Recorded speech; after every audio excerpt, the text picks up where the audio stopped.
on, everybody? Welcome to another episode of GOAT Talk, the podcast where me and my dad have conversations about religion, society, and a host of other topics, all centered around the greatest to ever do it in faith. What's going on, y'all? My name is Ryan, and this is my dad, Pastor Christopher Hale. How are you, sir? I'm doing good, son. How are you doing? Good. Excited to be back for another episode.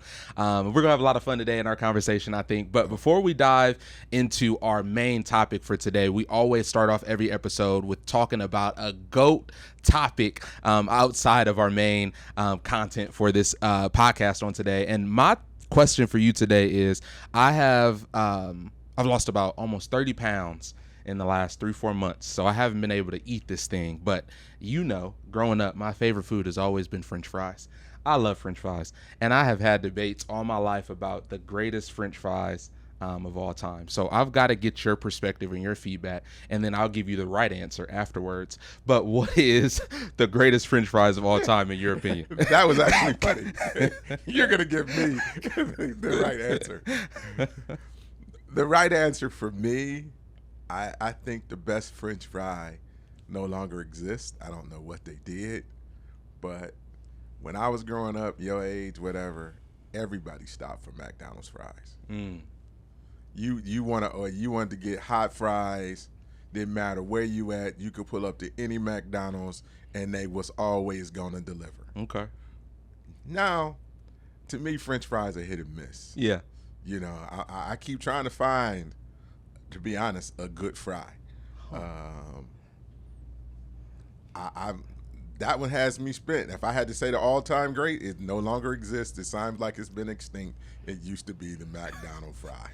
So you don't have a French fry that you really like today? Like if you're really in the mood for a French fry or a burger with fries, you don't have a fry or a place that you really want to I probably will go try and find a good burger as opposed to fries, because fries have been, I love them. That's why I've been somewhat disappointed. Yeah, that's very You got to get with the time. McDonald's has been extinct. You're right. I know. Been extinct. They're nowhere close anymore. Well, give me one to try then. Five Guys. Those fries are excellent. Chick-fil-A has been my favorite for a long, long time. I love Chick-fil-A's waffle fries. But Five they're Guys. Hot. Yeah, they're hot. Yep. Cooked Five right. Guys fries are really good, and then a very underrated fry. I don't really like this place's food, but their fries are really good. Is Wingstop's. They have some good fries too. Yep, with the ranch. I'm gonna throw out one that when they're done right, Red Robin's fries. Yeah. Put the little salt. No. That's debatable. That's another place that's gone extinct. Yes. Yeah. Well, you know. No love for Red Robin anymore. I got That's why they're giving fries away these days. I hear you. Unlimited. No, yeah, I'm not a Red Robin fan, but Okay. Five Guys fries, Wingstop, Chick-fil-A. I think that was a solid 3. Okay. For you. That's the right answer. Okay.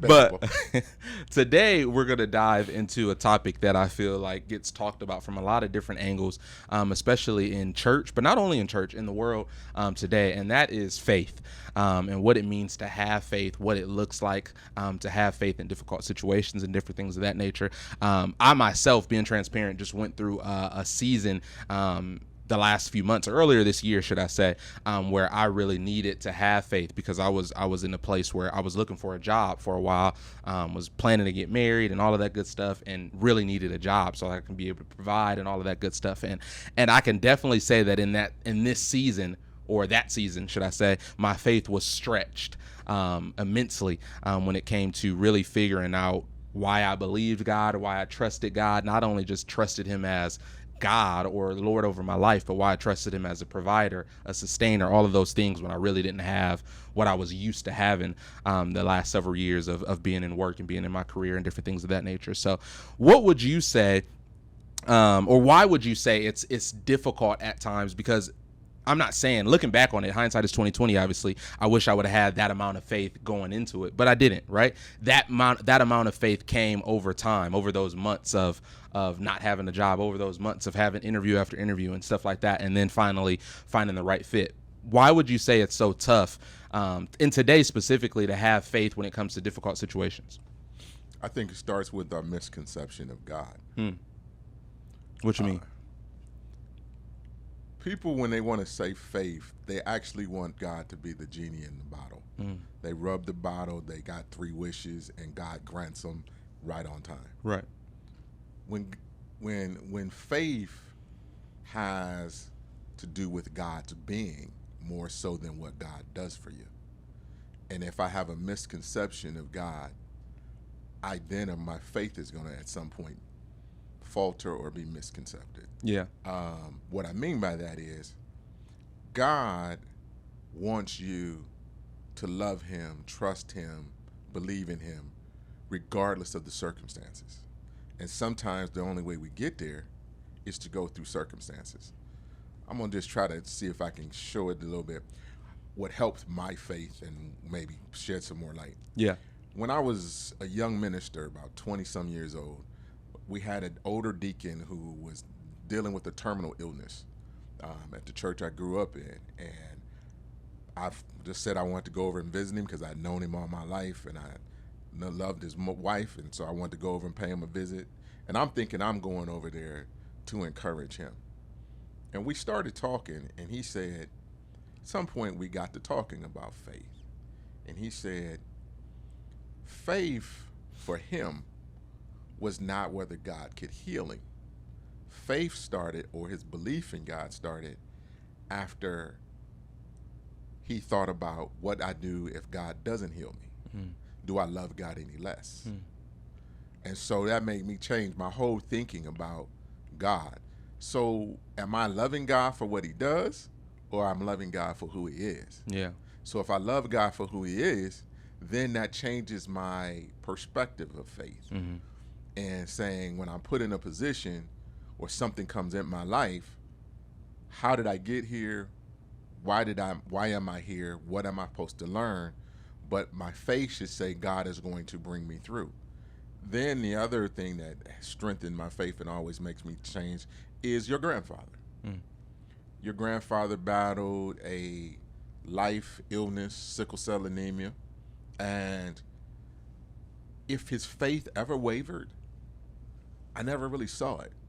Your grandfather was in and out of hospitals all the time. And he became Superman to me, because who can go to church, like not miss church, after then spend a week in the hospital, and he's strong enough to go, and he goes and nothing's changing. Yeah. So I said, that's a faith that, do I love God? Right. And so I think that's where it really starts, is that people's misconception of who God is really in their life and what faith is supposed to really do. And in your particular situation, the situation was allowed or sent to grow your faith. Yeah. To be able to meet your next challenge or testing, whatever that comes. Right. And so you don't get it unless you go through it. Yeah. And I think that's the key, and the misconception that we sometimes have is that there are times where we are sent to a place or sent in a wilderness like season, or we have different storms or difficulties that we have to go to so that our faith can grow, so that we can have more faith for a future season. And I had an opportunity to teach a message not too long ago at a young adults event. Shout out to One Life. And we talked about faith. And what I was talking about was how there are times where we have what I like to call faith fatigue. And faith fatigue is kind of like what you were saying. It's not that we don't believe God. It's not that we don't love God, but it's our misconception of God in a sense of, do we have enough faith in God that he can bring us to the finish line of whatever that looks like? Can he bring us to the finish line of our healing? Can he bring us to the finish line of our promise? Bring us to the finish line in my sense of getting a job, getting that miracle, getting that breakthrough. And I think lots of times, just like in the story of Hannah in the Bible, we see that she had to have faith for a baby, right? And we want a baby, whatever that looks like in different seasons of our lives, right? But what I love about that story is that when she went to go pray, the Elijah was the guy. It was Elijah, right? Yeah, and Elisha was the guy who told her that God was going to give her that baby. And even though the situation didn't change right in that time, she had to go in faith believing that it was actually going to happen.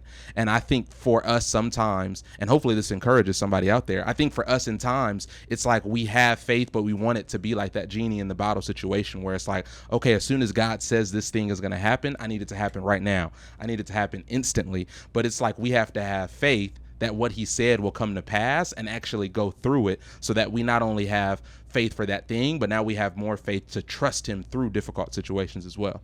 And going back to when the prophet Eli was talking with Yeah, her, Eli. Yes, I said Elijah. the misconception comes with time. Mm-hmm. God works on Kairos. Yeah.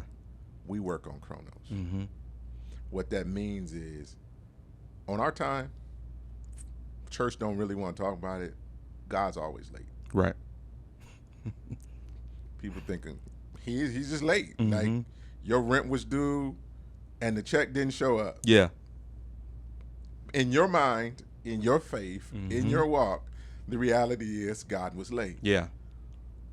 In God's time, God didn't want to pay the rent because he had a different plan. Mm-hmm. Because maybe the only way to get you out of the situation was to not pay the rent, Yeah. but you couldn't see the bigger plan. Right. We've all been there. Mm-hmm.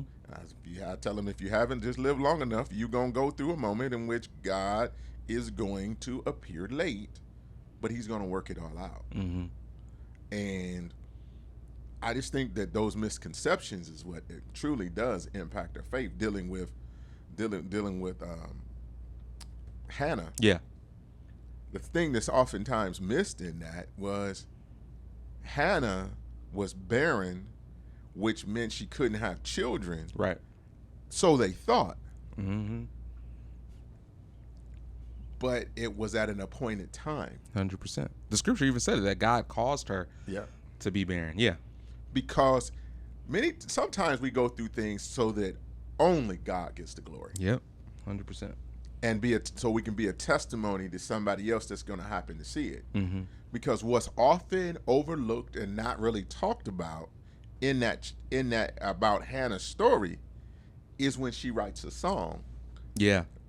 And Afterwards. the song tells about how many more kids she had. Mm-hmm. So it wasn't, like you said, her ability to produce. Mm-hmm. Her ability to produce was delayed. Yeah. So that God got the glory. And sometimes in order for God to get the glory, he has to properly position us in places, which requires us to have faith. Yeah, no, 100%. And you talked about delay. I think what happens at time is, obviously we live in a society today where we love instant gratification. And I think God doesn't, like you said, he doesn't work like that. Like, he will cause things to be delayed so that he can get the glory, like you said, so that he can also help you to grow in a way that you didn't even think was possible. And it's like God is setting you up specifically, divinely, so that he can put you in the right position for something even greater. In my situation, it was like I had to go through interview after interview after interview, not even knowing that God was positioning me for a job that was going to be a crazy raise, a crazy position that set me up for success even in the long term, more than I was even thinking about. So it's like sometimes when you are looking at a situation from one angle, you need to start looking at it from the lens that God sees it through, right? Mm-hmm. We're only looking at it from our angle, what we want, what we need, how we need it right now. Like you talked about, I need the rent money now, I need a job now, I need this now. But it's like, hey, how could God be using this thing to set you up for bigger things, right? Like we talked about for Hannah's situation. Yeah, she wanted one baby, but God blessed her with, what was it, 7 children. So it's like, hey, you may have faith for the one, but do you have faith for the 7, right? That God is trying to bless you with. Yeah. And what really is often overlooked in that, I'm going to tell you what I so help somebody with faith. Yeah. Is what I like about that story is God knew all the time he was going to give her them additional children. Mm-hmm. He wanted her to get to a point to where she released the one back to him. Yeah. So sometimes we're going through to find out again, do we really love God enough for God to really release the blessing? In other words, can he trust us? Yeah, And 100%. so we got to go through it. He said, I got a whole lot out here I want you right, to have. Yeah. but do you have the character, the confidence, the ability to handle what I want to give you? Yeah, and really, is your faith in the blessing or in the blesser? Exactly. Right? Because it's like, if my faith is in what I'm after, then that's gonna be faith that is not going anywhere past when I get the blessing. You get what I'm saying? But if my faith is in the one who gives the blessing, then I have faith not only for this thing, but that he can give me more and more and more as he sees fit. So it's not even about his lack of ability. And I think that is one of the misconceptions that we see at times, and that we even go through and deal with at times, is like, hey, if God doesn't do it, maybe he's not able to do it, or maybe he doesn't want to do it, or maybe I did something wrong. But it's not even any of that. And it's definitely not his ability. It's just that it's not the, like you said, the appointed time. Yeah. And I'll use you as an example. Something that I've thought about is the job you currently have that God has blessed you with. Was it really available back when you needed it? Yeah. And God knew he was positioning you for something greater, but you were going to have to go through this right now. But this little temporary, right, it's for what God has on the back end, so that you know how to trust him, exactly, that he's a provider. So when people say, oh, no, I done had God provide. I done been through. Because, you know, when we're in ministry in any level, the greatest thing is we got to go through something so that when we're speaking it, it's coming from a level of conviction. Yeah. You know, 100%. It's easy to preach when you ain't been through nothing. 100%. But it also changes how your message is received. Yeah. You know, but when you got skin in the game, mileage, T-shirt, all that stuff, people begin like, wait a minute, hold on, this is hitting a little different. Yeah. And I often thought, because I've been there before too, is when there's a position that God really has ordained or set aside for you, you have to go back and look that when you really wanted, when you wanted it, was it even available? Yeah. No, 100%. 100%. You know. Yeah. No, that's really good. And he knew, he's like, oh no, my child is perfect for this, but I have to let time, the chronos of man, take place, and I'm going to properly position. Yeah. And he will use people to make sure you're in the right positioning. 100%. 100%. Yeah. So that's huge. It's really about, like you talked about, waiting till the right time that God sees fit for you, and having faith that he's going to get you to that right time.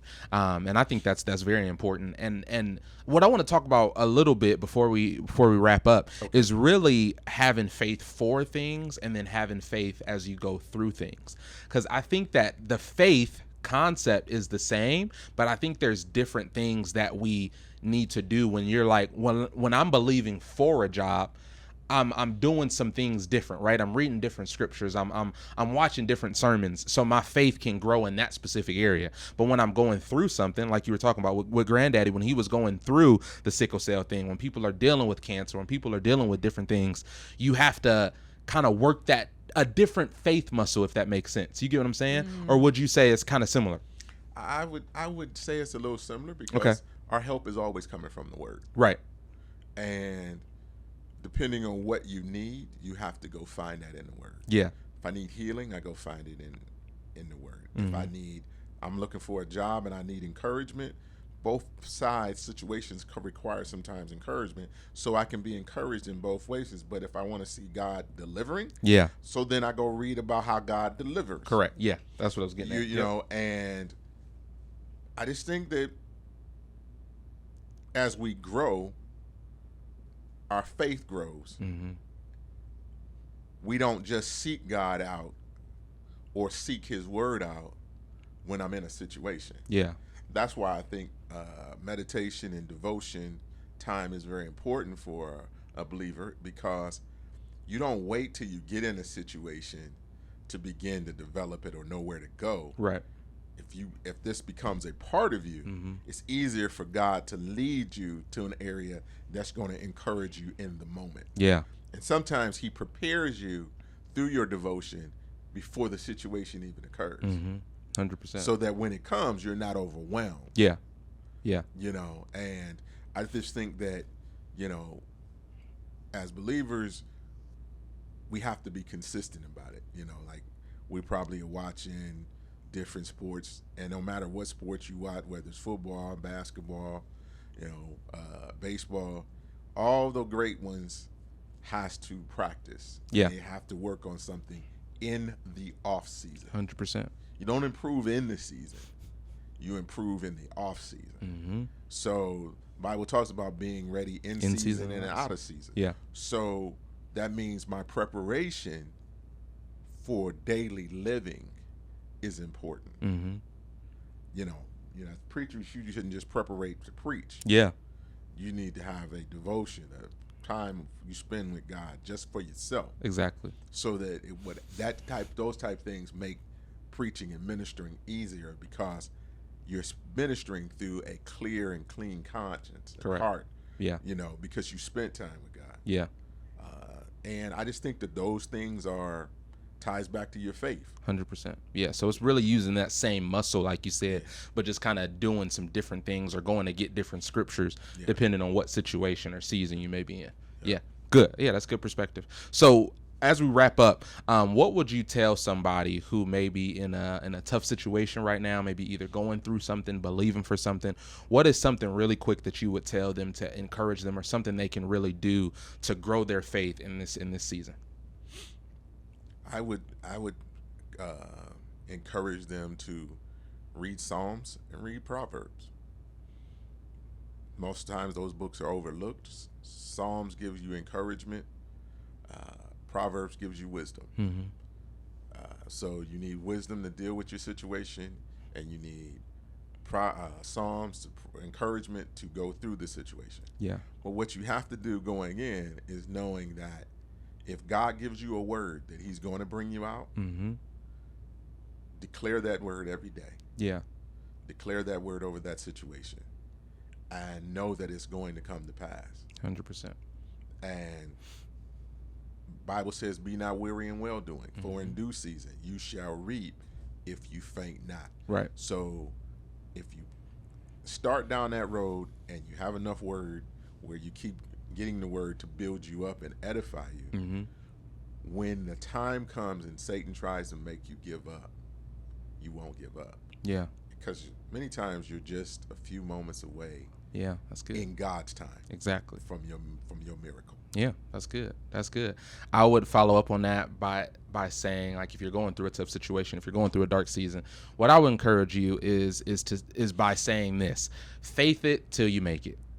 Faith it till you make it. You have to have faith as you're going through a situation, and it's like, man, I don't know if I believe, but every day give yourself more and more and more when it comes to, like he said, getting in the word, speaking life over that situation.